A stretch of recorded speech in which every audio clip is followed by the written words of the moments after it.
কোন সন্তান যদি মা বাবার কবরের পাশে দাঁড়িয়ে যদি বলেন আসসালামু আলাইকুম ইয়া আহলাল কবুর, আল্লাহ ডাক দিয়ে বলেন ফেরেশতারা তার সালামটা মা বাবার রূহের কাছে পৌঁছাইয়া দাও, তার রূহের কাছে পৌঁছাইয়া দাও এবং তার ছবিটা মা বাবার চোখের সামনে তুলে ধরো, রূহের কাছে তুলে ধরো।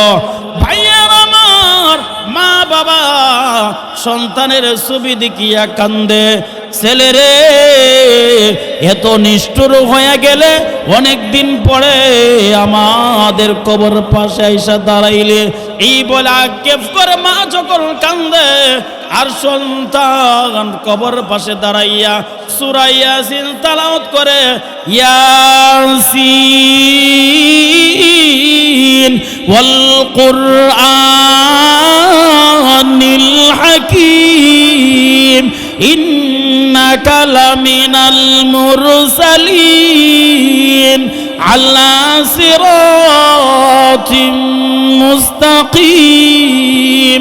এমন ভাবে কোরআন যখন তেলাওয়াত করে এবং দরুদ শরীফ পড়িয়া আল্লাহ রাব্বুল আলামিনের কাছে দোয়া করে, প্রভু গো আমার মা বাবাকে রব্বির হামহুমা কামা রব্বায়ানি সগীরা, আল্লাহ আমার মা বাবার প্রতি তুমি দয়া করো, আল্লাহ আমার মা বাবাকে আমি কষ্ট দিয়েছি।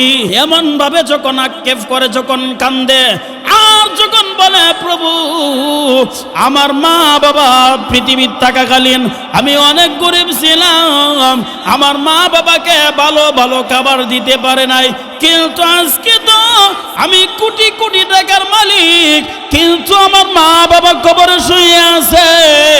এমন ভাবে যখন আক্ষেপ করে, যখন কান্দে আল্লাহ রাব্বুল আলামিন বলেন, রে ফেরেশতারা ওই জনের কান্নার কারণে আমি আল্লাহ তাদের জিন্দেগির গুনাহ মাফ করে দিয়েছি। ওয়া ইয ক্বালা লুকমানু লিবনিহি ওয়া হুয়া ইয়াইযুহু ইয়া বুনাইয়া লা তুশরিক বিল্লাহ ইন্নাশ শিরকা লাযুলমুন আযীম।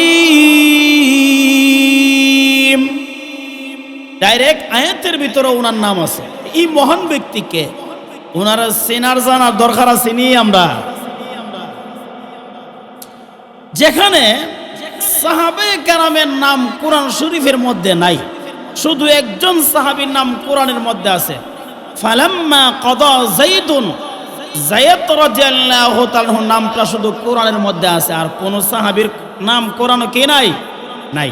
সাহাবীদের কথা আছে, সাহাবীদের কি আছে?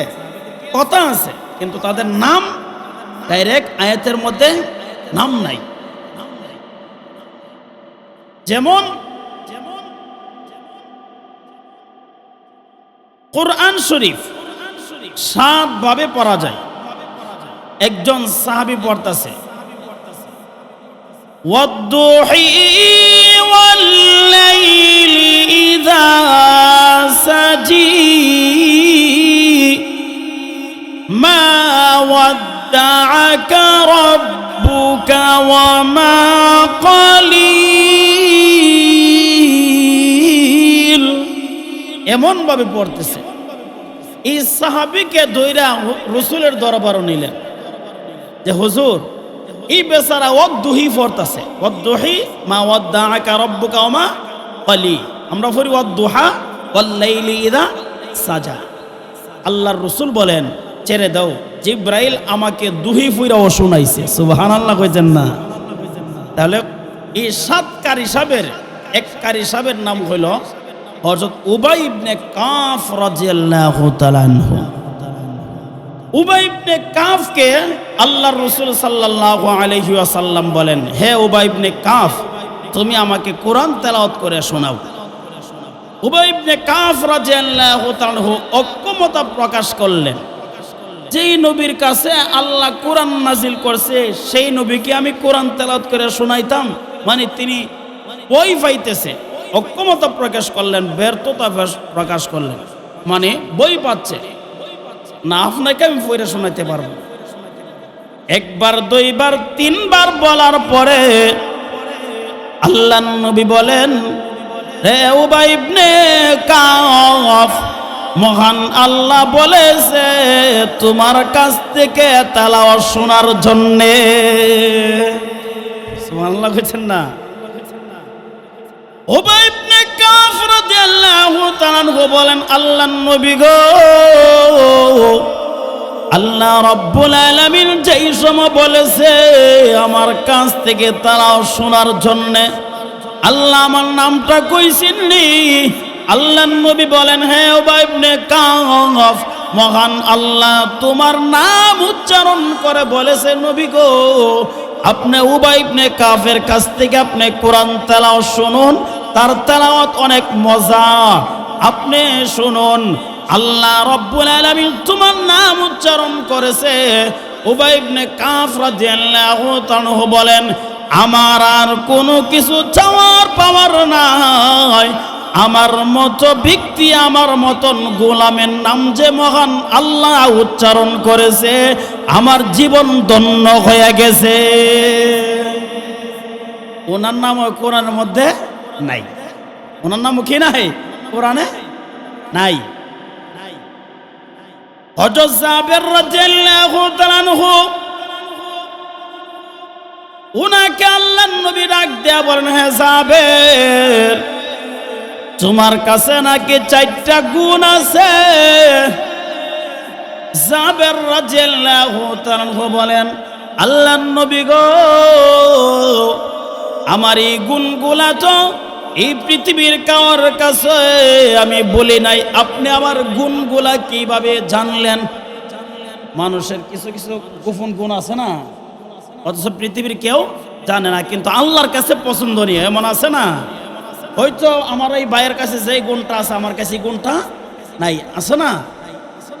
তাহলে উবাই জাবের রাদিয়াল্লাহু তাআলা বলেন, ওগো আল্লাহর নবী, আমি তো কারোর কাছে বলি নাই, আপনি কিভাবে জানলেন? আল্লাহর নবী ডাক দিয়ে বলেন, রে জাবের, তোমার কাছে যে 4টা গুণ আছে মহান আল্লাহ আমাকে জানাইছে। জাবের বলেন, আমার মতো গোলামের নাম যে মহান আল্লাহ উচ্চারণ করেছে, আমার জীবন সার্থক হয়ে গেছে, আমার জীবন সার্থক হয়ে গেছে। কিন্তু ওনার নামও কোরআনে নাই। ভাইয়ারা আমার, ওই মহান ব্যক্তিকে যার নামে আল্লাহ রাব্বুল আলামিন একটা সূরা রাখলেন, এবং সূরার এই ডাইরেক্ট আয়াতের ভিতরে ওনার নাম আছে। উনি একদিন হাজার হাজার মানুষের সামনে ভাষণ দিতেছে, ওয়াজ করতেছে, মানুষ আদব সহকারে শুনতেছে। মাঝখান থেকে একজন দাঁড়াইয়া গেল, দাঁড়াইয়া বলে যে আপনি যদি আমাকে পারমিশন দেন, আপনাকে আমি একটা প্রশ্ন করব। লোকমান হাকিম বলে, তোমার প্রশ্ন কি তুমি বলো। ওই লোকটা ডাক দিয়া বলেন যে আমার সঙ্গে একজন লোকমান ছোট থাকতে বকরি চড়াইতো, রাখালগিরি করত, দেখতে ঠিক আপনার মতোই। এখন আপনি সেই লোকমান, এটা আমি কিভাবে বলি, কারণ এখন আমি ছাগলের রাখাল রয়ে গেছি, আর তোমার এত সম্মান আর ইজ্জত হয়ে গেছে, এই বেশ কমরা কিভাবে হলো? তোমাকে আমি প্রশ্ন করতে আমি সাহস পাইতেছি না। লোকমান হাকিম বলে, আমি ওই সেই লোক যিনি ছোট সময় তোমার সঙ্গে আমি বকরি চড়াইতাম, আমি সেই লোকমান যিনি রাখালগিরি করতাম। আল্লাহওয়ালারা পিছনের ইতিহাস স্বীকার করতে একটা মুহূর্ত দেরি করে না, দেরি করে না। পিছনের ইতিহাস স্বীকার করে, বলে যে আলহামদুলিল্লাহ, এগুলো আমার আল্লাহর দেওয়া নিয়ামত, আমার আল্লাহর দেওয়া কি নিয়ামত, আল্লাহর দেওয়া নিয়ামত এগুলা। তখন যেমনই অবস্থায় খলিফাতুল মুসলিমিন ওমর রাদিয়াল্লাহু তাআলা আনহু তিনিও ছাড়াইতে পারে নাই। ওমর রাদিয়াল্লাহু তাআলা আনহু একটি মাঠ দেখে কান্দে।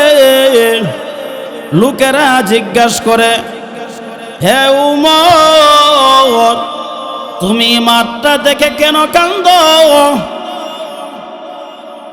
ওমর রাদিয়াল্লাহু তাআলা আনহু বলেন, হে সাথীরা,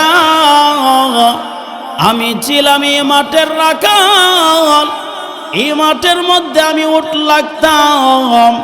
আজকে মাঠটা দেখে আমি চোখের পানিতে ছেড়ে দিয়া কান্দি।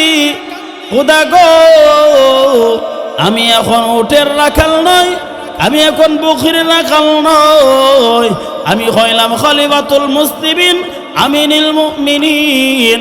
আমার আঙ্গুলের ইশারায় অর্ধেক পৃথিবী পরিচালিত হয়। আমাকে এত ইজ্জত দিয়েছ, এত সম্মান দিয়েছ, এই জন্য মাঠটা দেখে আমি কান্দি। এই জন্য ভাইয়া আমার আল্লাহওয়ালারা তারা পিছনের ইতিহাস স্বীকার করতে একটা মুহূর্ত কি করে না, দেরি করে না, স্বীকার করে বলে যে এইগুলো আমার আল্লাহর দেওয়া নিয়ামত, আলহামদুলিল্লাহ, শুকরিয়া আদায় করে। এই জন্য ভাইয়ার আমার এই কথাটা আমি বলতে চেয়েছিলাম। লুকমান হাকিম হাজার হাজার মানুষের সামনে ভাষণ দিতেছে। এই লোকটা দাঁড়াইয়া বলেন, হে লুকমান, ঠিক তোমার মতোই এমনই বাড়ি বুড়ি, এমনই খালো ধরনের, এমনই কালো ধরনের লুকমান হাকিম লোকটা কিন্তু কালো ছিল।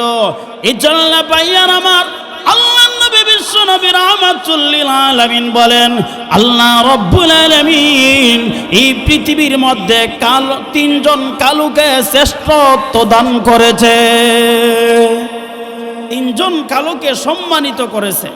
এর মধ্যে এক কালার নাম হইল লুকমান হাকিম, আরেকজন কালোর নাম হইল বিলাল রাদিয়াল্লাহু তাআলা আনহু। বিলাল রাদিয়াল্লাহু তাআলা আনহু উনি যদিও কালো, কিন্তু ওনার কত সম্মান, কত ইজ্জত। ভাইয়ার আমার মসজিদের মধ্যে এলান হয়ে যাচ্ছে, সাহাবীরা বলেন, আল্লাহর নবী গো, বিলালের তো আজান শুদ্ধ হয় না, আশহাদু কইতে পারে না, আসাদু কয়ালাই।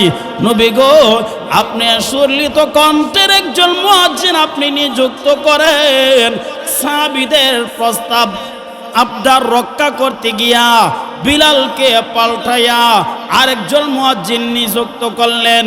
এই মুয়াজ্জিন যখন আজান দিল, ফজর আজান যখন দিল, ফজরের আজান দেওয়ার পরে সূর্য আর উদয় হয় না, সূর্য উদয় হয় না। এমনই আল্লাহ রব্বুল আলামিন জিবরাইল আলাইহিস সালাতু ওয়াস সালামকে পাঠাইলেন।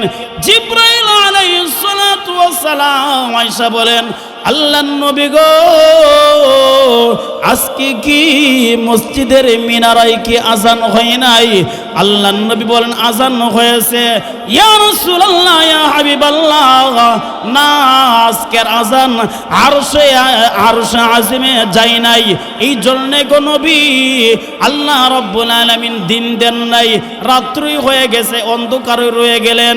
আল্লাহ নবী ডাক দিয়া বলেন, রে জিবরাইল, এখন কি করতে হবে তুমি বলো।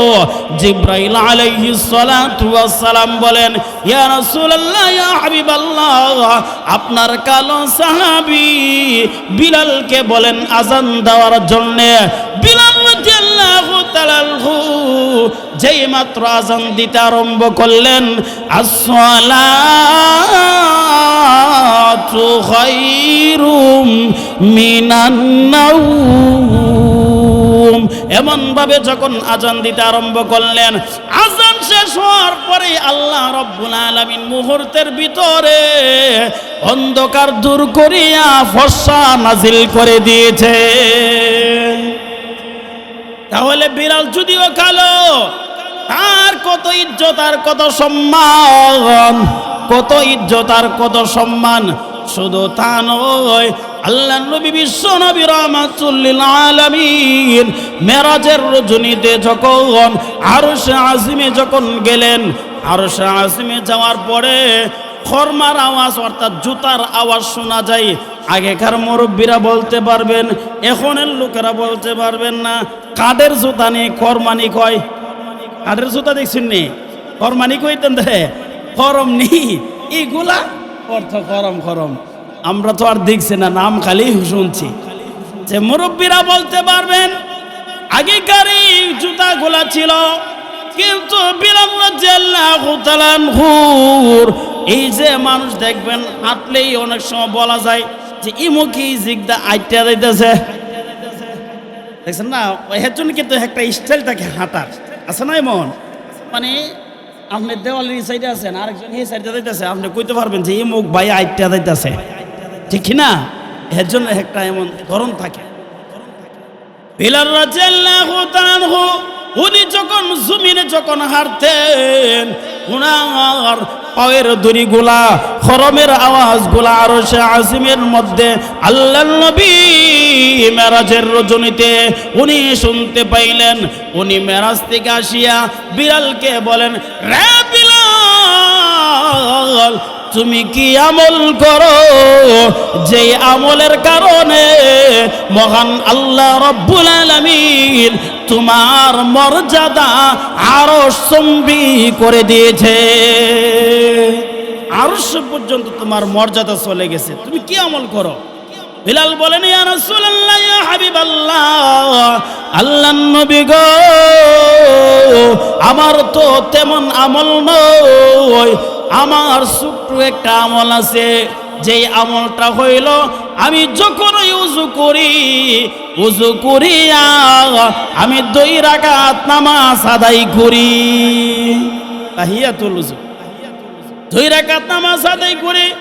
আল্লাহর নবী ডাক দিয়া বলে, তোমার এই আমলের কারণে আল্লাহ রব্বুল আলামিন তোমার মর্যাদা আরশ আজিম পর্যন্ত পৌঁছাইয়া দিয়েছে। 3 নম্বর কালো হইল উমরের আজাদকৃত গোলাম হযরত মাহজা রাদিয়াল্লাহু তাআলা। আল্লাহর নবী ডাক দিয়া বলেন, আমার মাহজার এত ইজ্জত আর সম্মান, জান্নাতের 8টা দরজা থেকে 8টা দরজা থেকে তাকে ডাকা হবে, এই দিক দিয়ে আসেন হে মহান অতিথি, এই দিক দিয়ে আসেন। তাহলে ওনারও কত সম্মান। এই জন্য ভাইয়ার আমার, আমি কি বলতে চেয়েছিলাম, 3 জন কালোকে আল্লাহ শ্রেষ্ঠত্ব দিয়েছে, এর মধ্যে একজন কালোর নাম হইল লুকমান হাকিম। একজন কালোর নাম কি? লুকমান হাকিম। লুকমান হাকিম হাজার হাজার মানুষের সামনে ভাষণ দিতেছে, মানুষগুলো খুবই আদব সহকারে ইজ্জতের সাথে শুনতে আরম্ভ করলেন। তখন লোকটা ডাক দিয়া বলেন, হে লুকমান হাকিম, তুমি আমার সঙ্গে উট লাগতা, চাকর রাখতা, আমি এখনো উটের রাখাল, চাকরের রাখাল রয়ে গেলাম, কিন্তু তোমার এত ইজ্জত আর সম্মান কিভাবে হলো? এই বেশ কমরা কোথার থেকে আসলো?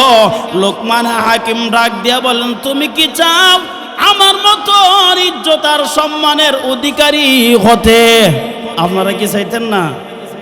লুকমান হাকিম বলতেছে, তুমিও কি চাও আমার মতন সম্মান এবং মর্যাদার মালিক হইতে? দুনিয়া এবং আখিরাতে তোমারও ইজ্জত সম্মান বেড়ে যাক, তুমি কি চাও? লোকটা বলেন, হ্যাঁ চাই। তখন লুকমান হাকিম ডাক দিয়া বলেন, যেই গুণের কারণে মহান আল্লাহ আমাকে সম্মানিত করেছে, এই গুণগুলা তুমিও যদি অর্জন করতে পারো, তোমারও ইজ্জত সম্মান মহান আল্লাহ দুনিয়া এবং আখিরাতে বাড়াইয়া দিবে। কোন হইল? 9টা। কয়টা? লুকমান হাকিম বলেন, আমাকে আল্লাহ যেই গুণের কারণে সম্মানিত করেছে, এই গুণগুলা তুমিও যদি অর্জন করতে পারো, তোমার ইজ্জত সম্মান আল্লাহ দুনিয়া এবং আখিরাতে বাড়াইয়া দিবে। গুণ আমাদের শোনা জানার মানার দরকার আসেনি? কার কার নাই হাত তুলেন চিদি হিটু। হ্যাঁ আলহামদুলিল্লাহ, তাহলে সবাই মনোযোগ সহকারে শুনতেছেন। অনেক সময় উল্টা ফাল্টা করে দিয়ে হাত নিয়ে তৈলা লাই। কয়টা গুণ? 9টা গুণ। একটা একটা করে মুখস্থ করেন। এই 9টার 2 সাইডটাও যদি আমাদের আপনার আমার কর্মক্ষেত্রে যদি ফিট করতে পারি, আল্লাহ তাআলা আমাদের জীবন ধন্য করে দিবে ইনশাআল্লাহ। বলেন 1 নাম্বার লোকমান হাকিম বলেন, চোখের দৃষ্টি নিচের দিকে রাখা। কিসের দৃষ্টি? চোখের দৃষ্টি নিচের দিকে রাখা মানে চক্ষুকে হেফাজত করা। এই চোখ দিয়া বেগানা মহিলা দেখিও না, নাচ গান দেখিও না, মানে চোখের দৃষ্টি কি করা? হেফাজত করা। আল্লাহ রাব্বুল আলামিন বলেন, কুল লিল মুমিনিনা ইয়াগুদ্দু মিন আবসারিহিম। হে রাসূল, মুমিন পুরুষদেরকে বলুন তারা রাস্তা দিয়ে হাঁটার সময় তাদের দৃষ্টি যেন নিচের দিকে রাখে। নারীদেরকে বলুন তারাও যেন রাস্তা দিয়ে হাঁটার সময় তাদের দৃষ্টি যেন নিচের দিকে রাখে। এই জন্য লোকমান হাকিম বলে, ভাইয়েরা আমার, তুমি যদি আমার 1 নাম্বার গুণ চক্ষুকে হেফাজত করা অর্থাৎ চোখের দৃষ্টি নিচের দিকে রাখা, দেখবেন সমাজের মধ্যে যে লোকটা মাথা নোয়া হাঁটে তার ইজ্জত সম্মান বেড়ে যায়। এই লোকটা অনেক ভালো, লোকটা অনেক ভালো। আর যদি এমএমএ যদি টাকা হুজুরও যদি হয় কয়টা 2 নম্বর মোল্লা, ও দেখি দেম দেম দাও খালি বাউলা, মানে ওইটা 2 নম্বর হুজুর দেখ। এই জন্য ভাইয়েরা আমার, চোখের দৃষ্টি হেফাজত করতে হবে। লোকমান হাকিম বলে 1 নাম্বার হইল চোখের দৃষ্টি নিচের দিকে রাখা এবং চক্ষুকে হেফাজত করা। 2 নাম্বার হচ্ছে জবানটাকে কন্ট্রোল করা। কি করা? জবানটাকে কন্ট্রোল করা। এই জবান দিয়া বেহুদা কথা বলো না, এই জবান দিয়া প্রয়োজন ছাড়া কোনো কথা বলিও না, প্রয়োজন ছাড়া কোনো কথা বলিও না। ভাইয়ার আমার, এই জবান দিয়া যদি বাজে কথা না বলেন আর আল্লাহ আল্লাহ জিকির যদি মুখের মধ্যে রাখেন, মহান আল্লাহ রাব্বুল আলামিন মৃত্যুর সময় আপনাকে কালিমা নসিব করে দিবে। আজে বাজে না কথা বলা, বেহুদা কথা না বলা, প্রয়োজন ছাড়া কথা বললেন না, প্রয়োজন ছাড়া কথা বললেন না, কারণ প্রতিটা কথা রেকর্ড হয়। আল্লাহ বলেন, মা ইয়ালফিযু মিন কাওলিন ইল্লা লাদাইহি রাকিবুন আতীক।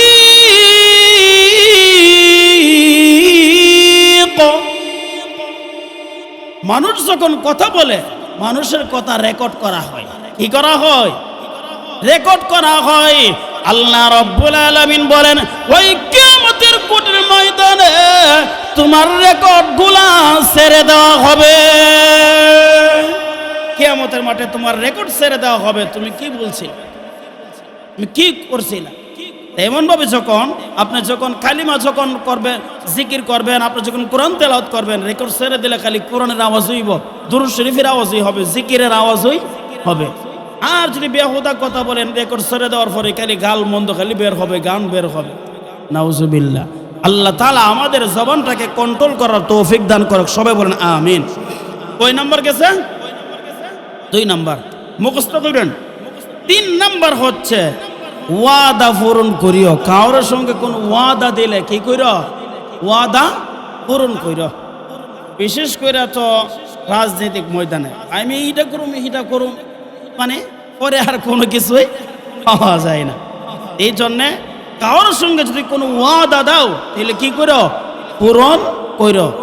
যদি পূরণ করে তাহলে তোমার সম্মান বাড়বে, ইজ্জত বাড়বে।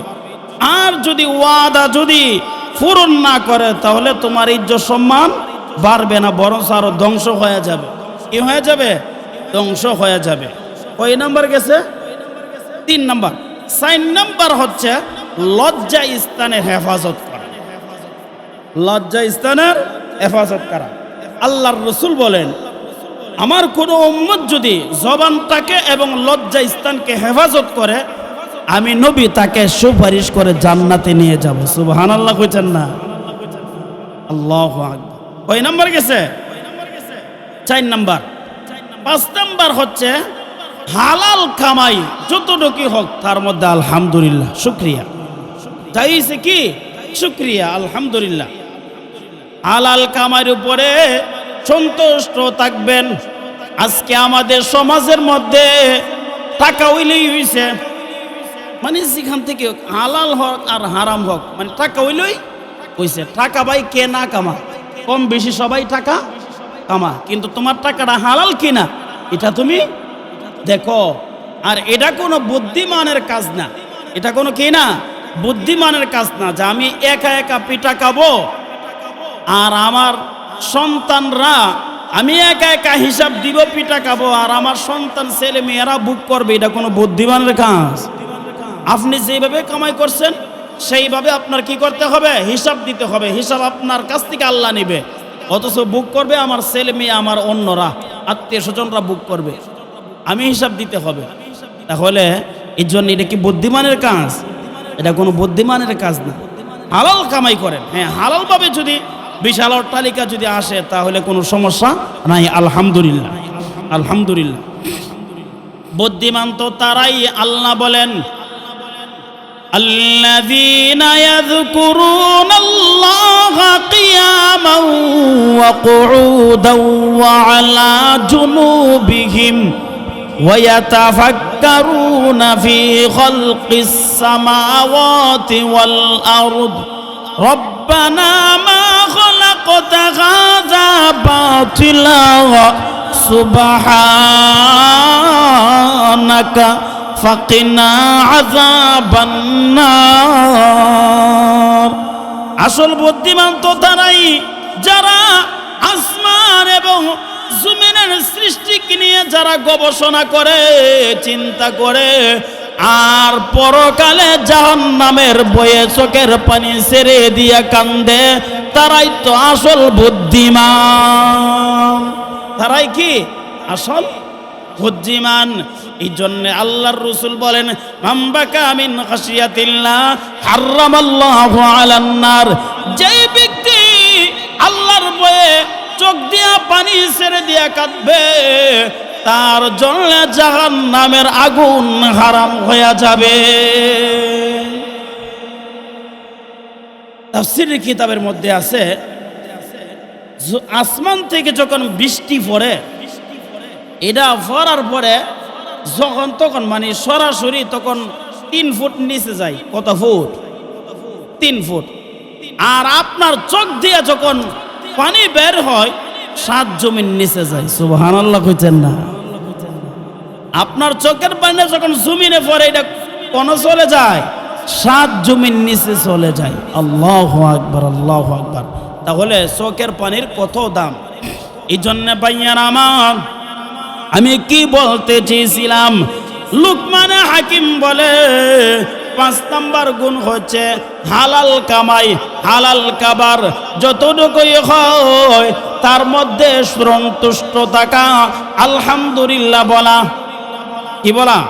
আলহামদুলিল্লাহ বলা মানে শুকরিয়া আদায় করা। ওই নম্বর গেছে 5 নাম্বার। 6 নাম্বার হচ্ছে হকের উপরে থাকা। কিসের উপরে থাকা? হকের উপরে থাকা।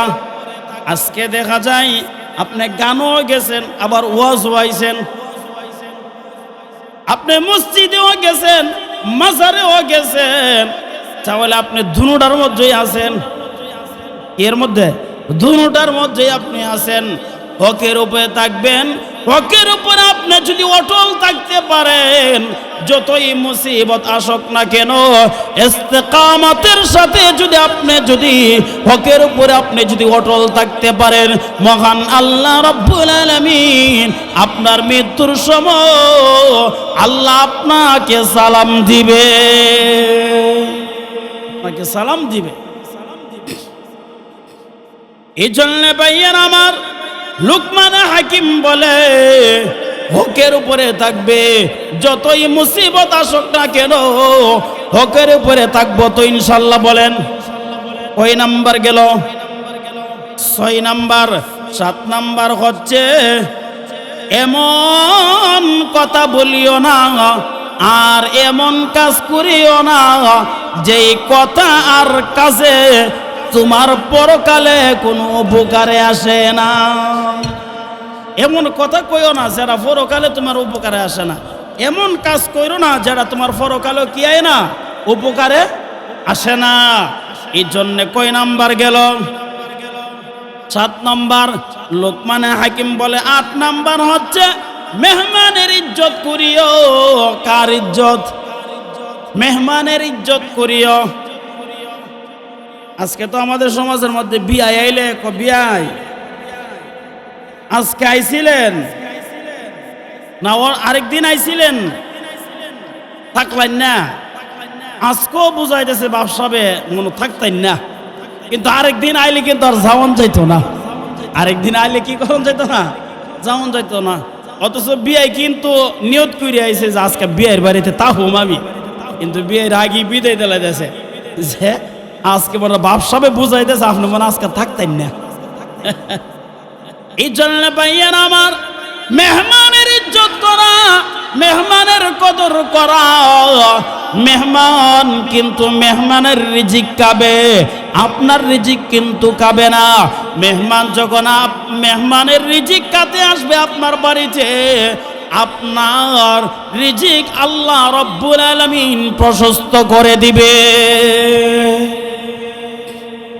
এই জন্য ভাইয়ার আমার, মেহমানের ইজ্জত করা, মেহমানের কদর করা, এটা পয়গম্বরদের সুন্নত। হযরত ইব্রাহিম আলাইহিস সালাতু ওয়াস সালাম 3 দিন হয়ে গেল ক্ষুধার্ত, তিনি মেহমান ছাড়া খান নাই। ঘটনাক্রমে 3 দিন হয়ে গেছে মেহমান পায় না, 3 দিন ধরে মেহমান পান না, এই জন্য তিনি খান না। আল্লাহ রাব্বুল আলামিন ডাক দিয়া বললে, জিব্রাইল কওমে লুতকে ধ্বংস করার জন্য, কওমে লুতকে ধ্বংস করার জন্য 12 জন ফেরেশতা নিয়ে যাইবা।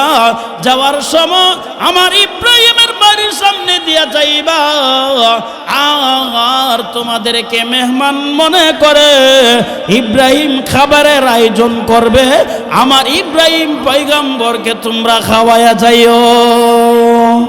সুবহানাল্লাহ কইতেন না ভাইয়ারা আমার? জিব্রাইল আলাইহিস সালাতু ওয়াস সালাম 12 জন ফেরেশতা নিয়া আল্লাহর খলিল ইব্রাহিম আলাইহিস সালাতু ওয়াস সালামের বাড়ির সামনে দিয়া যায়। মুসাফিরের বেশে জিব্রাইল আলাইহিস সালাতু ওয়াস সালাম মুসাফিরের বেশে যখন চলে যায়, ইব্রাহিম আলাইহিস সালাতু ওয়াস সালাম ওনাদেরকে দেখে মেহমানদারির আয়োজন করলেন, খাবারের আয়োজন করলেন। যে মাত্র খাবার সামনে দিলেন, ফেরেশতারা তারা তো খায় না, কিন্তু ইব্রাহিম আলাইহিস সালাতু ওয়াস সালাম 3 দিনের ক্ষুধার্ত, নিচের দিকে মাথা দিয়ে খাইতে আরম্ভ করলেন। পর্দার আড়াল থেকে আম্মা জান সারা ডাক দেয়া বলেন, ওগো স্বামী, আপনার মেহমানরা তারা দেখায় না। তখন ইব্রাহিম আলাইহিস সালাতু ওয়াস সালাম মাথা উঠাইলেন, উঠাইয়ে বলে, আপনারা খান না কেন? জাল হয়ে গেছে না লবণ বেশি হয়ে গেছে? আপনারা খান না কেন? এমন ভাবে প্রশ্ন করতেছে। জিব্রাইল আলাইহিস সালাতু ওয়াস সালাম মনে মনে চিন্তা করলেন, যেহেতু ইব্রাহিম আলাইহিস সালাতু ওয়াস সালাম কিছু খেয়ে ফেলছে, এখন আর আমাদের পরিচয় দিলে আর কোনো অসুবিধা হবে না। জিবরাইল আলাইহিস সালাতু ওয়াস সালাম বলেন, ওগো আল্লাহর পয়গম্বর, আমি কিন্তু সাধারণ মানুষ নই, আমি হইলাম আল্লাহর রহমতের ফেরেশতা জিবরাইল আলাইহিস সালাতু ওয়াস সালাম। আল্লাহ রাব্বুল আলামিন আপনার 3 দিনের ক্ষুধার্ত দেখে আল্লাহ আমাকে হুকুম দিয়েছে, জিবরাইল রে, যাওয়ার সময় আমার পয়গম্বরের বাড়ি হইয়া যাইও, আমার পয়গম্বরকে তোমরা খাওয়ায়া যাইও। ওগো নবীজি, আমি হইলাম জিবরাইল। এই ভাইয়েরা আমার, এই জন্যে প্রত্যেক পয়গম্বরদের সুন্নাত ছিল মেহমানকে ইজ্জত করা, মেহমানকে সম্মান করা। এরা করবো তো ইনশাল্লাহ। কয় নাম্বার গেল? হ্যাঁ, 8 নাম্বার গেছে।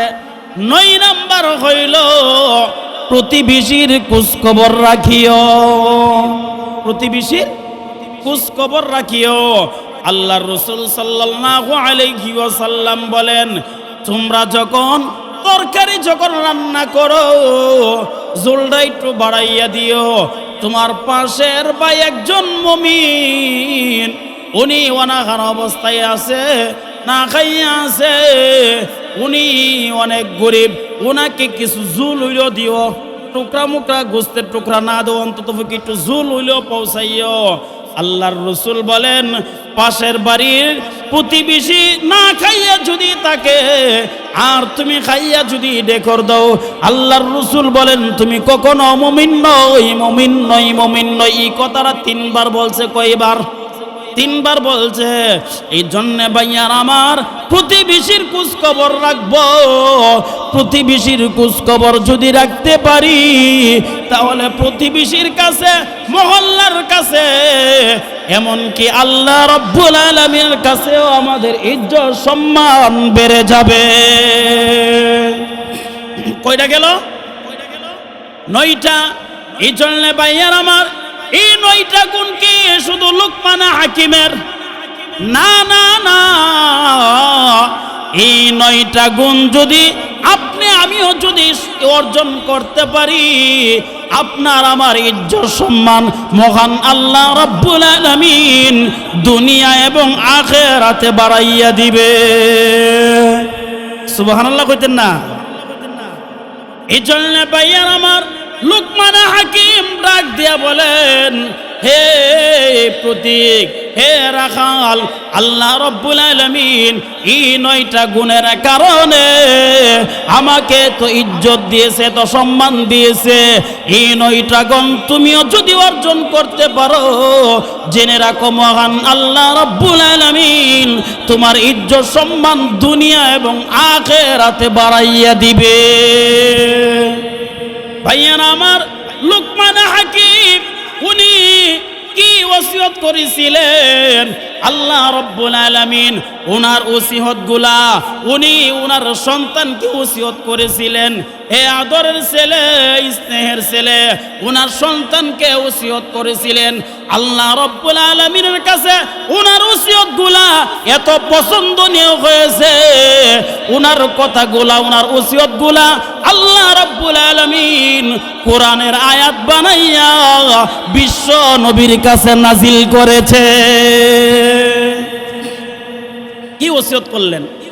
আসুন আমরা শুনি। আল্লাহ বলেন, ওয়া ইয ক্বালা লুকমানু লিবনিহি ওয়া হুয়া ইয়াইযুহু ইয়া বুনাইয়া লা তুশরিক বিল্লাহ ইন্নাশ শিরকা লাযুলমুন আযীম। হে আদরের ছেলে, স্নেহের ছেলে, অনেক ব্যাখ্যা আছে। হে আদরের ছেলে, স্নেহের ছেলে, শিরিক করিও না। কি করিও না? শিরিক। শিরিক বুঝেননি আপনারা?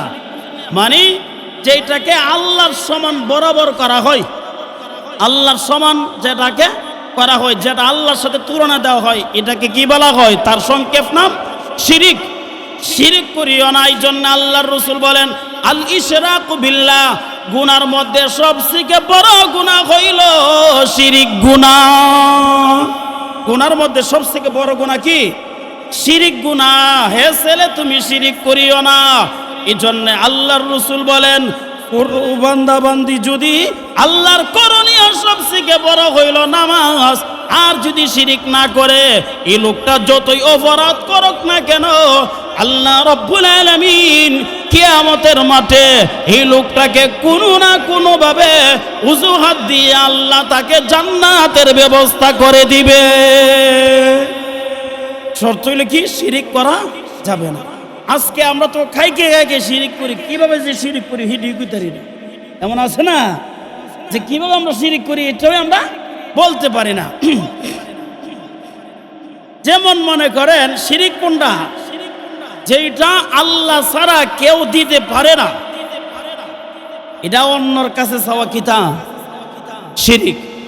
আচ্ছা, সন্তান দেওয়ানের মালিক না দেওয়ানের মালিক কে? আল্লাহ। তাহলে আপনি যে কাশি লয়ে গেলেন কে বাবার দরবারে, গরু লয়ে গেলেন কে বাবার দরবারে, তাহলে আপনার আকীদা কি হলো? আপনার মন কি হলো? এটা কার কাছে চাইবেন? আল্লাহর কাছে চাইবেন। আপনি বাবার দরবারে গেলেন কেন? এরপর আরো দেখবেন আমাদের সমাজের মধ্যে আবার কিছু কুসংস্কার আছে, কি যে জড়া কলা খাই না। এটা আপনাদের এই নিয়ম আসেনি? আসেনি নিয়ম? জড়া কলা বুঝছেন না? আমার বাসা আছেননি? হ্যাঁ, গাজীপুরের মানুষ জড়া কলা চিনেন তো আপনারা? এই জড়া কলা খাইলে কি তাও হ্যাঁ জমজ হয়, ঠিক না? মানে দুইটা হইব, কি হইব? জড়া কলা খাইলে কি হইব? দুইটা বাচ্চা হইব। এটা মানুষের এই যে ভিতরে একটা আকীদা আছে, জড়া কলা খাওয়ার নাই, যারা বুড়া হেরা রেনিয়া খাও এর বিল শেষ, ঠিক নেই? এমন যে একটা আকীদা। আচ্ছা, আমার এখানে প্রশ্ন হলো, জড়া কলা খাইলে যদি দুইটা বুদ্ধা হয়, দুইটা বাচ্চা হয়, দুইটা সন্তান হয়, তাহলে যাদের একেবারেই বাচ্চা হয় না এদেরকে নিয়ে খাওয়াই দো, তুই তো বাচ্চা হয়ে যায়, ঠিক কিনা? যারা বাচ্চা হয় না এরা নিয়ে খাওয়াই দো, তুই তো বাচ্চা হয়ে যায়। হ্যাঁ, তাহলে ভাইয়ার আমার, তাহলে এই কলা কিন্তু দেওয়ানের মালিক না। দেওয়ানের মালিক কে? আমার এখানে আমার জানা মতো, আমার মনে যা সাক্ষী দেয়, এখানে আমার মতন মনে হয় না কেউ যে জড়া কলা খান বাজারও গেলে। কারণ জড়া কলা খাইলে কিন্তু লাভ আছে, দুইটাই কিন্তু একটা হয়। দুইটাই কয়টা হয়? একটা। আমি কই যে জড়া কলা যা আছে সব আমারে বেগ করে দিয়ে দাও, কারণ এখানে লাভ আছে। আমার তো আলহামদুলিল্লাহ তিনটা বাচ্চা, দুইটা মাইয়া একটা ছেলে, এই তিনটা সন্তান তিনবারই হয়েছে, অথচ সবার থেকে মনে আমি বেশি জড়া কলা খাইছি। তাহলে এই যে আকীদা, এই যে একটা আকীদা, তাহলে কলা কিন্তু দেওয়ানের মালিক না। দেওয়ানের মালিক কে? আল্লাহ। আল্লাহ হইলেন দেওয়ানের মালিক। এই জন্য হাসবুনাল্লাহু ওয়া নি'মাল ওয়াকিল, নি'মাল মাওলা ওয়া নি'মান নাসির। আমার জন্য আল্লাহই যথেষ্ট। আমার জন্য কে যথেষ্ট? আল্লাহ যথেষ্ট। এই জন্য ভাইয়ের আমার লুকমান হাকিম উনার সন্তানকে বলে, ওয়াইদ ক্বালা লুকমানু লিবনিহি ওয়া হুয়া ইয়াইসুহু ইয়া বুনাইয়া লা তুশরিক বিল্লাহ ইন্নাশ শিরকা লাযুলমুন আযীম। হে সন্তান, তুমি কিন্তু শিরিক করিও না। শিরিক হইল বড় জঘন্য পাপ, বড় গুনাহ। এই জন্য ভাইয়ার আমার, আমরা শিরিক থেকে বাঁচা থাকবো। আল্লাহ রাব্বুল আলামিন আমাদেরকে তৌফিক দান করুক, সবাই বলেন আমিন। এই জন্য ভাইয়ার আমার, আল্লাহ রাব্বুল আলামিন ওনার ফাউনার পরে বলেন, ওয়াসাইনাল ইনসানা বিওয়ালিদাইহি হামালাতুহু উম্মু ওয়াহানান আলা ওয়াহনিন ওয়া ফিসালু ফি আমাইনি আনিশকুরুলি ওয়ালিওয়ালিদাইকা ইলাইয়াল মাসির। আল্লাহ রাব্বুল আলামিন বলেন, আমার সঙ্গে তোমরা শিরিক করতে পারবে না। আমার সঙ্গে তোমরা শিরিক করতে পারবে না। আমার পাওনার পরেই হইল মাতা পিতার হকটা আল্লাহ রাব্বুল আলামিন তুলে ধরেছেন। ওয়াসাইনাল ইনসানা বিওয়ালিদাইন, মাতা পিতার কথা আল্লাহ রব্বুল আলামিন তুলে ধরেছে। এই জন্যে আল্লাহ রব্বুল আলামিন বলেন, হে পৃথিবীর মানুষেরা, আমি যেমনই পৃথিবীর মধ্যে তোমাদেরকে যা কিছু দিয়েছি, কোনো স্বার্থ নাই, কোনো স্বার্থ নাই, ঠিক তেমনি ভাবে এই পৃথিবীর বুকেও মা বাবা এই সন্তানকে যা দেয় কোনো স্বার্থ নাই, স্বার্থ ছাড়াই সন্তানকে দেয়। এই জন্যে আল্লাহ রব্বুল আলামিনের পাওনার পরেই মা বাবার কথা আনলেন। এই জন্যে মা বাবাকে কষ্ট দেওয়া যাবে না। মা বাবাকে যদি কষ্ট দেওয়া হয় তাহলে আপনার আমার আমলনামা আল্লাহ রব্বুল আলামিনের দরবারে কবুল হবে না।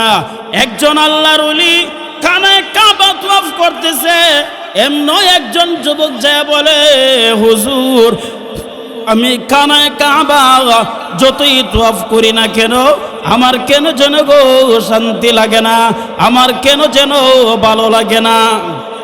আল্লাহর ওলি ডাক দিয়া বলেন, হে বাবা, ভালো না লাগার তো আমি যতটুকু কারণ জানি এবং বুঝি, তোমার মা বাবা আসেনি? ও হুজুর আছে। তাদের সঙ্গে যোগাযোগ আসেনি? ও 5 বছরের ভিতরে নাই। ওই বছরের ভিতরে 5 বছরের ভিতরে মা বাবার সঙ্গে যোগাযোগ নাই। আল্লাহর ওলি ডাক দিয়া বলেন, হ্যাঁ বাবা, আল্লাহর নবী ডাক দিয়া বলেছেন, আল্লাহর নবী বলেছে, কোন সন্তানের প্রতি যদি মা বাবা যদি অসন্তুষ্ট থাকে, ওই সন্তানের আমলনামা আসমান এবং জমিনের মাঝখানে ঝুলন্ত অবস্থায় থাকে। যেহেতু পিছনের ইবাদত তার কবুল হয় না, এই জন্যে সামনে ইবাদত করার জন্য আর আগ্রহ সৃষ্টি হয় না।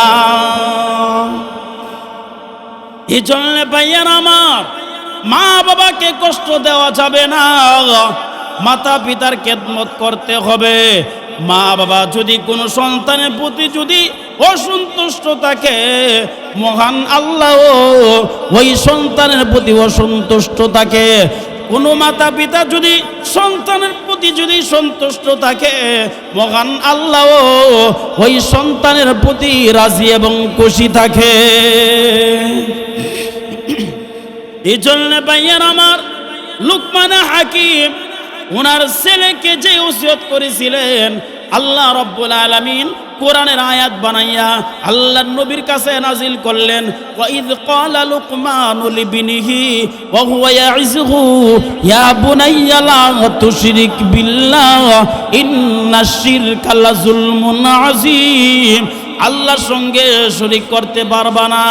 তোমাকে যদি কতল করা হয়, তোমাকে যদি হত্যা করা হয়, এরপরও আল্লাহর সঙ্গে তুমি শরীক করতে পারবা না। এরপরে আল্লাহ রব্বুল আলামিন বলেন, ওয়াসাইনাল ইনসানা বিওয়ালিদাইহি, তোমার মাতা পিতার প্রতি তুমি দয়া দেখাও, মাতা পিতাকে তোমরা কষ্ট দিও না। বিশেষ করে মার কথা বলা হয়েছে। কার কথা? মার কথা বলা হয়েছে। কি জন্যে? একজন সাহাবী বলেন, ইয়া রাসূলুল্লাহ, ইয়া হাবিবাল্লাহ, আল্লাহর নবী গো, আমি কার খেদমত করব? আল্লাহর নবী ডাক দিয়ে বলেন, উম্মুকা, তোমার মার খেদমত করবা। ইয়া রাসূলুল্লাহ, এরপরে কার খেদমত করব? উম্মুকা, তোমার মার। হুজুর এরপরে কার খেদমত করব? উম্মুকা। এরপরে হুজুর কার খেদমত করব? আবুকা। তাহলে মার কথা কয়বার কইল? 3 বার। বাবার কথা একবার বলল। কি জন্য মার কথা 3 বার বললেন? এই জন্য তাফসীর কারকরা বলেন, যেহেতু মা 3টা কষ্ট করেছে, যেই 3টা কষ্ট বাবা করে নাই। কে করে নাই? বাবা যেই তো করে নাই। এই জন্য আল্লাহর রাসূল সাল্লাল্লাহু আলাইহি ওয়াসাল্লাম হাদিসের মধ্যে বলেছে মার হকের কথা, এবং আল্লাহ রাব্বুল আলামিন কোরআনের মধ্যে বলেছেন, ওয়াসাইনাল ইনসানা বিওয়ালিদাইহি হামালাতুহু উম্মুহু কুরহা ووضعته كرها وحمله وفصاله 30 شهرا আল্লাহ রাব্বুল আলামিন বলেন তোমার মা তোমাকে গর্ভধারণ করেছে যেটা তোমার বাবা করে নাই, তোমাকে ভূমিষ্ঠ করেছে, ভূমিষ্ঠ করতে গিয়া এত কষ্ট করেছে। বিজ্ঞান বলে থার্মোমিটার আছে, কিন্তু দেখবেন জ্বর মাপার জন্য একটা থার্মোমিটার আছে, থার্মোমিটারটা দিলেই কোয়া যায় আপনার জ্বর কত ডিগ্রি আছে। কয় নিছে আপনার জ্বর এখন 103 ডিগ্রি বা 2 ডিগ্রি বা 60 ডিগ্রি এমন হয়নি। ঠিক তেমনি ভাবে ব্যথা মাপ করার জন্য থার্মোমিটার আছে, ব্যথা মাপার জন্য থার্মোমিটার আছে। বিজ্ঞান বলে কোনো একটা ব্যক্তি ব্যথা কতটুকু অনুভব করতে পারে, 44, 45, 44, 45 সর্বোচ্চ যদি 47-এর মধ্যে যদি চলে যায় তাহলে এই ব্যথায় লোকটা অজ্ঞান হইতে পারে অথবা লোকটা মারাও যাইতে পারে। কতটুকু হইলে 48 মতন ধরে 47 হইলে লোকটা কি হইতে পারে, অজ্ঞানও হইতে পারে অথবা লোকটা কি হইতে পারে, মারাও যাইতে পারে।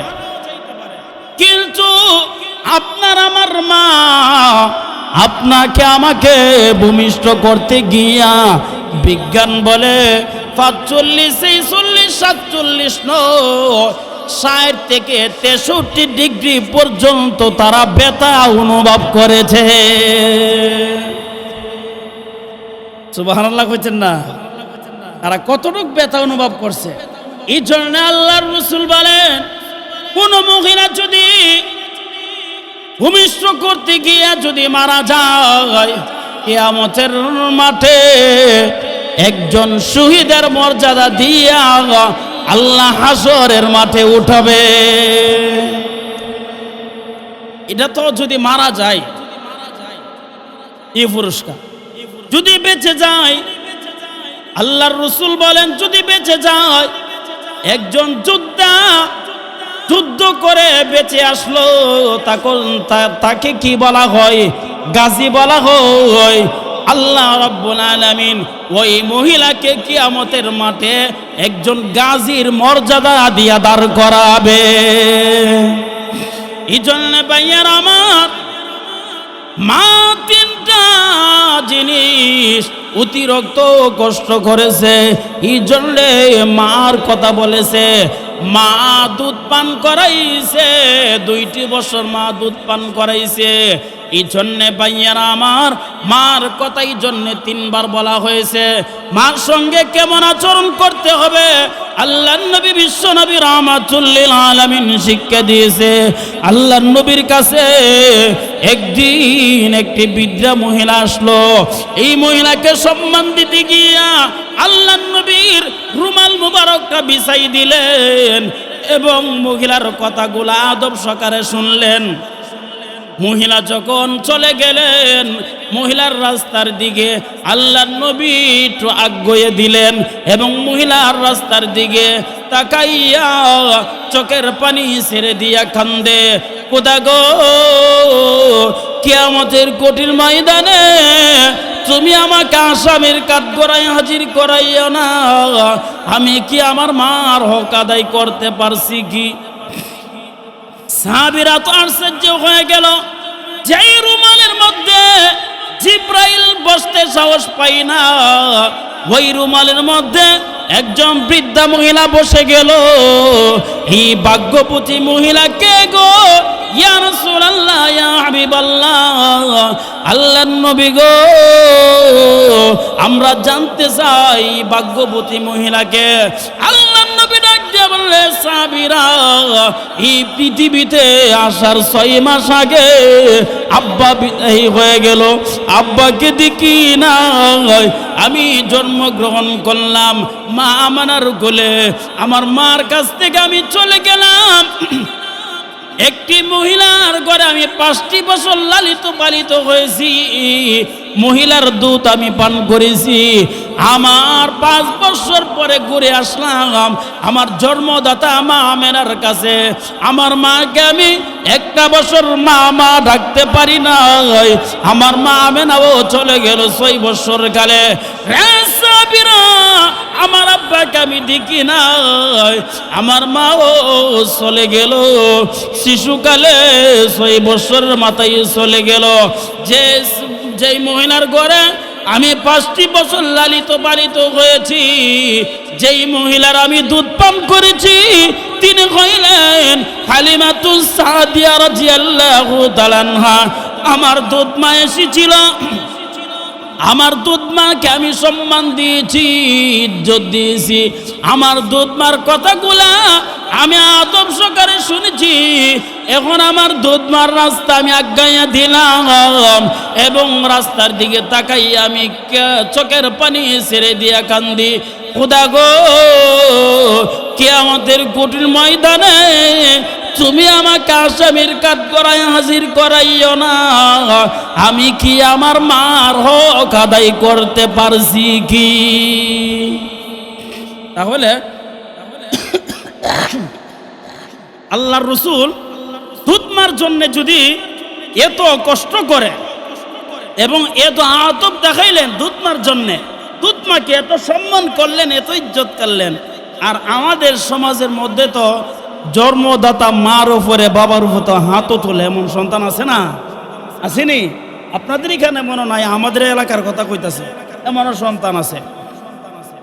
এই জন্য ভাইয়ার আমার, মা বাবাকে কষ্ট দেওয়া যাবে না, মা বাবাকে কষ্ট দেওয়া যাবে না। মা বাবাকে যদি কষ্ট দেন, এখন যাইয়া হাত ধরে পাও ধরে মাপ চাইবেন যে মা বাবা আমি অন্যায় করেছি, আমি বেয়াদবি করেছি, আমাকে ক্ষমা করে দেন, আমাকে মাফ করে দেন। মা বাবার কাছ থেকে ক্ষমা নিবেন ইনশাল্লাহ, বলেন নিবেন।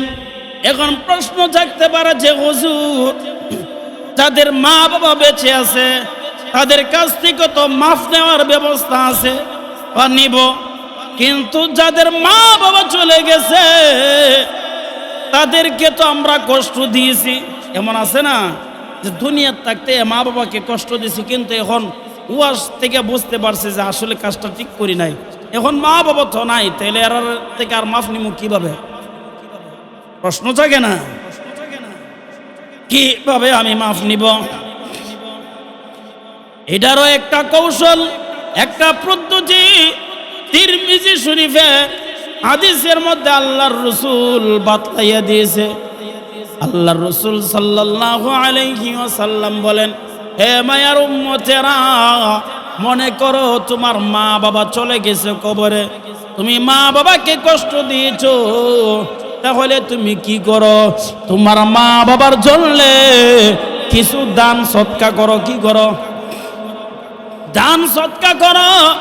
দানটা করতে দেরি হবে, আল্লাহ রাব্বুল আলামিন এই দানের সওয়াব কবরে পৌঁছাইতে একটা মুহূর্ত দেরি করবে না। যেটা আমার মার জন্য করলাম, এটা আমার বাবার জন্য আমি করলাম। মা বাবা কবর থেকে বলে, এই আজকের দিনে আমাদেরকে কে এত দয়া দেখাইলো, এত সাহায্য করলো, আমাদের জন্য দান করে আমাদের জন্য কে সওয়াবের ব্যবস্থা করতেছে?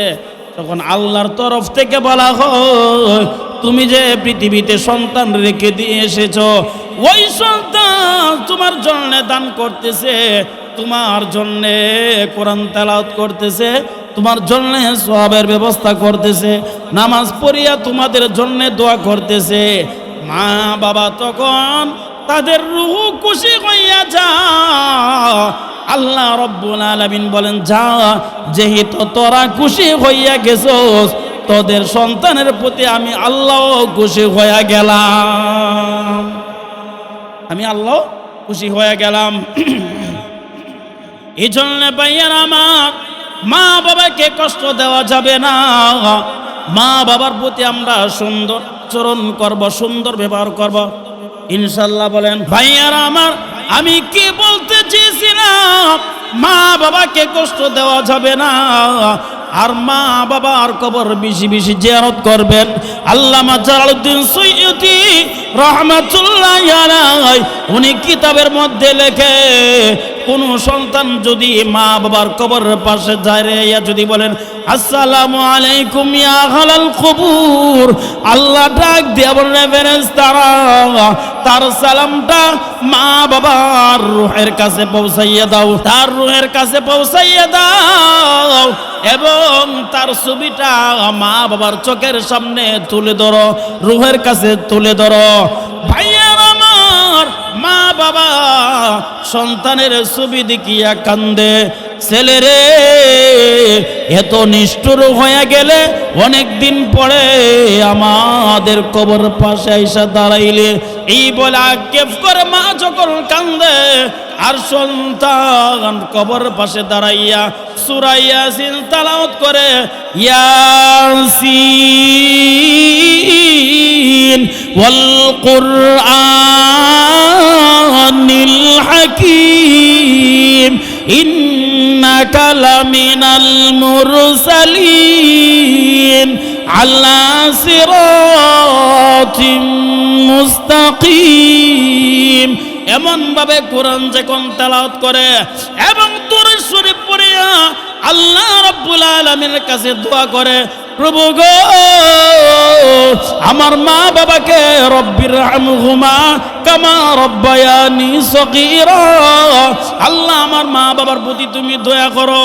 আল্লাহ আমার মা বাবাকে আমি কষ্ট দিয়েছি, এমন ভাবে যখন আক্ষেপ করে, যখন কান্দে, আর যখন বলে প্রভু আমার মা বাবা পৃথিবীর থাকাকালীন আমি অনেক গরিব ছিলাম, আমার মা বাবাকে ভালো ভালো খাবার দিতে পারে নাই, কিন্তু আজকে তো আমি কোটি কোটি টাকার মালিক, কিন্তু আমার মা বাবা কবরে শুয়ে আছে।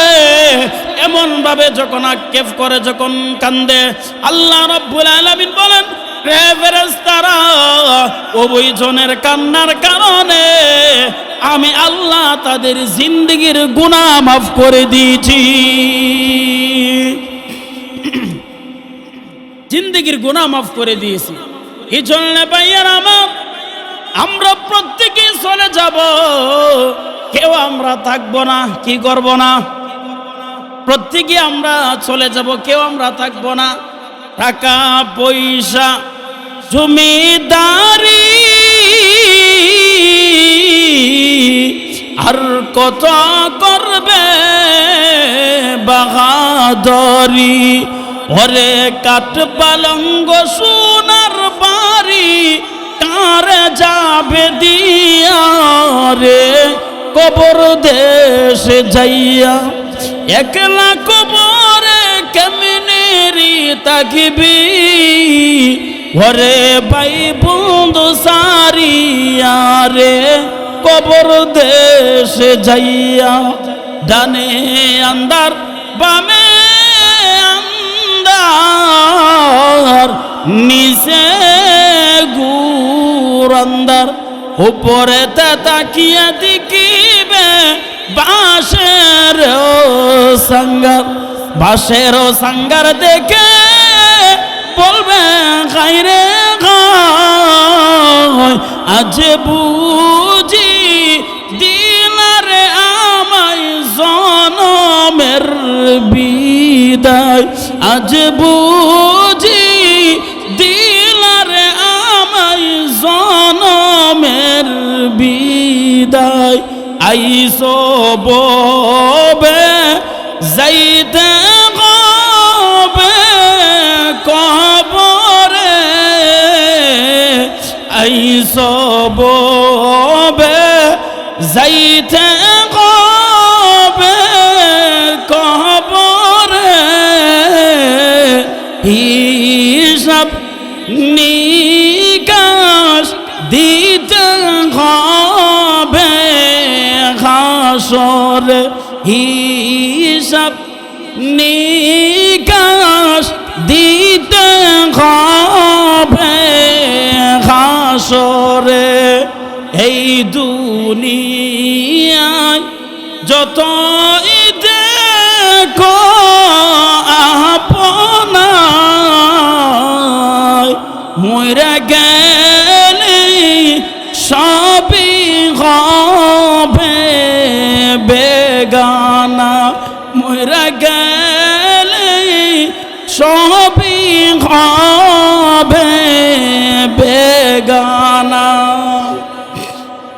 সবাই আমরা একদিন চলে যাব, তাই থাকবে, তাই কি হবে, থাকবে। এই জন্য ভাইয়ার আমার, আমরা প্রত্যেকেই চলে যাব, কেউ আমরা থাকবো না। এবং যাদের মাতা পিতাকে আমরা কষ্ট দিয়েছি, যাদের মাতা পিতাকে কষ্ট দিয়েছি, যদি বেঁচে থাকে তাদের কাছ থেকে মাফ নিব। আর যদি চলে যায় তাদের কি করব, তাদের কবর জিয়ারত করব, তাদেরকে উদ্দেশ্য করে কিছু আমরা দান সৎকা করব। এই জন্য ভাইয়ার আমার, মাতা পিতার খেদমত করব। তো যদি না করি, মাতা পিতার খেদমত যদি না করি, তাহলে কি শুনলেন, ঘটনা শুনাইছি যে মা বাবাকে যদি কষ্ট দিয়ে থাকেন, আল্লাহর দরবারে আপনাদের আমলনামা, আমাদের আমলনামা গ্রহণযোগ্য হবে না। এই জন্য বাইজিদ বুস্তামি রাহমাতুল্লাহি আলাইহি তিনি হজ করে এসে মুরাকাবা করলেন যে আল্লাহ, আমার হজ কবুল হয়েছে কিনা। মুরাকাবা করার পরে আল্লাহ রব্বুল আলামিন বাইজিদ বুস্তামির অন্তরে ইলহাম করে দিলেন, হে বাইজিদ বুস্তামি, তুমি সহ একজন লোক ব্যতীত সকলের হজ আমি আল্লাহ এই বছর কবুল করেছি। কয়জন ব্যতীত? একটা লোক ব্যতীত। বাইজিদ বুস্তামি তো এখন টেনশনে পড়ে গেলেন, লোকটাকে দেখার দরকার, কোন লোকটার হজ কবুল হয়েছে না। এবং বাইজিদ বুস্তামি অন্তরে আল্লাহ রাব্বুল আলামিন লোকটার নামও জানাইয়া দিলেন ইলহামের মাধ্যমে, মুহাম্মদ ইবনে হারুন। মুহাম্মদ ইবনে হারুন। বাইজিদ বুস্তামি বলেন, ও প্রভু, এই লোকটার ঠিকানা দাও। ঠিকানা লইয়া যাইতে আরম্ভ করলেন। বহুদূর থাকার পরে ওই মুহাম্মদ ইবনে হারুন ডাক দিয়ে বলেন, হে বাইজিদ, আর আসতে হবে না, আর আসতে হবে না, আমি বুঝে ফেলেছি তুমি কি জন্য আসছো, আমি বুঝে ফেলেছি কি জন্য আসছো। তখন বাইজিদ বুস্তামি আশ্চর্য হয়ে গেল, এই লোকটা আমার নাম কিভাবে জানলো? উনার নাম তো আল্লাহ আমাকে ইলহামের মাধ্যমে জানাই দিয়েছে, আমি বুঝতে পারছি, আমি জানতে পারছি, এই লোকটা কিভাবে জানলো? তখন লোকটা ডাক দিয়ে বলেন, হে বাইজিদ, আমি কিভাবে জানলাম শুধু জানি না তা নয়, আমি যে জানি শুধু তা নয়, এবং তুমি যে কি জন্য আসছো সেটাও আমি জানি। তুমি কি জন্য আসছো? আমার এই বছর হজ কবুল হয় নাই, এই জন্য তুমি আসছো। শুধু তুমি নয়, আজকে 18 বছর পর্যন্ত আমার হজ কবুল হয় নাই। নাউজুবিল্লাহ কইছেন না? 18 বছর পর্যন্ত আমার হজ কবুল হয় নাই। কিভাবে? তোমার মতো এমন ভাবে প্রত্যেক বছর একজন করে লোক আসে, আইসা বলে তোমার হজ এই বছর কবুল হয় নাই, তুমিও যেহেতু আসছো, এতে বুঝতে পারলাম এই বছরও আল্লাহ আমার হজ কবুল করে নাই। তখন বাইজিদ বুস্তামি বলেন, হে ভাই, কি জন্যে তোমার হজ কবুল হয় নাই একটু বলবা আমার কাছে খুলে। তখন বাইজিদ বুস্তামির কাছে মুহাম্মদ ইবনে হারুন ডাক দিয়ে বলেন, হে ভাই বাইজিদ, বলতে লজ্জা হয়, একবার আমি সফরে গেলাম, আমার মার কাছে। আমার মা আসলেই আমাকে অনেক সুন্দর সুন্দর ভাষা দিয়ে আমার সঙ্গে কথা বলতেন এবং আমাকে খাবারও দিতেন। আমার মা আমাকে অনেক যত্ন করতেন, কিন্তু আমার স্ত্রী আমার মার বিরুদ্ধে অনেক কথা বলতেন, অনেক নালিশ দিতেন। কিন্তু স্ত্রীর কথা শুনিয়া আমার মাকে আমি লাত্তি মেরেছি। নাউজুবিল্লাহ। খন লাত্তি দেওয়ার কারণে আমার মা জমিনের মধ্যে পড়ে গেছে, আর আমার মা আমার জন্যে একটা বদদুয়া করে ফেলেছে, আল্লাহ, আমার ছেলের আমার ছেলের হজ কিন্তু তুমি কিন্তু কবুল করিও না। আর যেই পা দিয়ে আমাকে লাথি দিয়েছে আমার সন্তানের এই পা নিয়ে যেন কবর না যাইতে পারে। নাউজুবিল্লাহ কন না, কবর যেন না যাইতে পারে। এই জন্যে ভাইয়ার আমার বাইজিদ বুস্তামি রহমাতুল্লাহ আলাইহি বলেন, বুঝতে পারছি। এই জন্যে এই ঘটনার দ্বারা কি বুঝলেন? মা বাবাকে কষ্ট দেওয়া যাবে না, মা বাবার সঙ্গে সুন্দর সুন্দর আচরণ করতে হবে, মা বাবাকে কষ্ট দেওয়া যাবে না। মা বাবাকে আমরা প্রাধান্য দিব, মা বাবার খেদমত করব, মা বাবার কাছ থেকে আমরা পরামর্শ নিব। স্ত্রীকে আবার মহব্বত না করার কথা কিন্তু আল্লাহ বলে নাই, মানে যাকে যে মর্যাদা দেওয়ার দরকার সেই মর্যাদা দিতে হবে। স্ত্রীকে স্ত্রীর মর্যাদা দিতে হবে, মা বাবাকে মা বাবার মর্যাদা দিতে হবে। এই জন্য ভাইয়ার আমার তেলাওয়াতকৃত আয়াতের মধ্যে আল্লাহ বলেন, ওয়া ইয ক্বালা লুকমানু লিবনিহি ওয়া হুয়া ইয়াইযুহু ইয়া বুনাইয়া লা তুশরিক বিল্লাহ ইন্নাশ শিরকা লাযুলমুন আযীম। শিরিক করা যাবে না। কি করা যাবে না? শিরিক করা যাবে না। শিরিক হইল সবথেকে বড় গুনাহ। আল্লাহ রব্বুল আলামিন আমাদেরকে শিরিক থেকে বাঁচা থাকার তৌফিক আল্লাহ আমাদেরকে দান করুক। সবাই বলেন আমিন।